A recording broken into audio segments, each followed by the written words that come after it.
Ukraine के राष्ट्रपति Volodymyr Zelensky अपने देश को बचाने के लिए हर मुमकिन कोशिश कर रहे हैं। उन्होंने यूरोपियन यूनियन से मांग की है कि यूक्रेन को विशेष प्रक्रिया के तहत यूरोपियन यूनियन का सदस्य बनाया जाए। इसके अलावा फौरी तौर पर मदद लेने के लिए उन्होंने ऐलान किया है कि वे यूक्रेन की जेलों में बंद कुछ कैदियों को रिहा कर रहे हैं।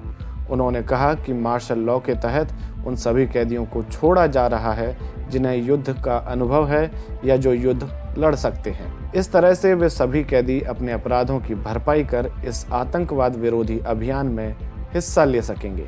उन्होंने कहा कि वे देश की रक्षा को जरूरी समझते हुए यह कदम उठा रहे हैं।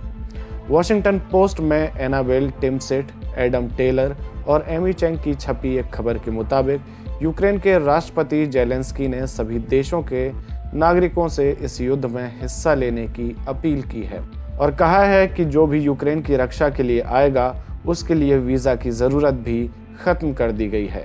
इसी मामले में यूक्रेन के विदेश मंत्री दिमित्री कुलेबा ने ट्वीट कर कहा है कि हमने एक साथ लड़कर हिटलर को हराया था और हम पुतिन को भी हराएंगे। जॉर्जियन लीजन नाम के एक समूह के ग्रुप कमांडर मामुका मामुलाशविली ने बताया कि उनका ग्रुप यूक्रेन सरकार के संपर्क में है और पहले से ही इस युद्ध में हिस्सा ले रहा है।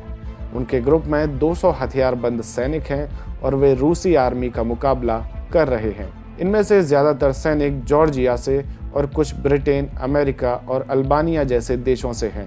वहीं रॉयटर्स में छपी एक दूसरी खबर के मुताबिक लातविया के कानून निर्माताओं ने सर्वसम्मति से इस बात पर वोट किया है कि वो लातवियन लोगों को यूक्रेन की तरफ से लड़ने की इजाजत देते हैं। इसके अलावा कुछ और देशों से भी आम नागरिकों के द्वारा इस युद्ध में भाग लिया जा सकता है, क्योंकि यूक्रेन के प्रति पूरे विश्व में सहानुभूति की एक लहर चल रही है। इसके अलावा रूस यूक्रेन युद्ध पर भारत सरकार भले ही न्यूट्रल पोजीशन रख रही हो, लेकिन भारतीय नागरिकों का एक बड़ा वर्ग यूक्रेन के पक्ष में है। इसी क्रम में यूक्रेन के कीव में बने एक भारतीय रेस्टोरेंट साथिया के मालिक मनीष दवे ने यूक्रेनी लोगों के लिए अपने दरवाजे खोल दिए हैं। गुजरात के बड़ोदरा के रहने वाले मनीष बमबारी की शुरुआत होते ही अपने रेस्टोरेंट साथिया के जरिए लोगों को फ्री खाना और शेल्टर होम उपलब्ध करा रहे हैं। बच्चों के लिए सहारा बना उनका ये रेस्टोरेंट कीव स्थित बोगोमेलेट्स नेशनल यूनिवर्सिटी के पास है। उन्होंने ये रेस्टोरेंट 2021 में भारतीय छात्रों को भारतीय खाना उपलब्ध कराने के उद्देश्य से खोला था।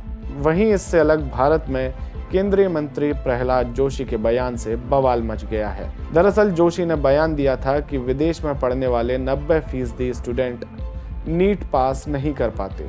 जोशी का ये बयान तब आया जब यूक्रेन में जान गंवाने वाले स्टूडेंट नवीन शेखरप्पा के पिता ने शिक्षा प्रणाली पर सवाल दागते हुए एक दिन पहले कहा था कि मेरे बेटे के प्री यूनिवर्सिटी कोर्स में 97% नंबर होते हुए भी उसे मेडिकल कॉलेज में सीट नहीं मिली थी। ऐसे में मंत्री प्रहलाद जोशी का ये बयान सुनकर लोगों का गुस्सा फूट पड़ा है और सोशल मीडिया पर प्रहलाद जोशी की खूब आलोचना हो रही है। वहीं उत्तराखंड के पूर्व सीएम हरीश रावत ने इसे बेहयाई वाला बयान बताते हुए प्रहलाद जोशी से माफी की मांग की है।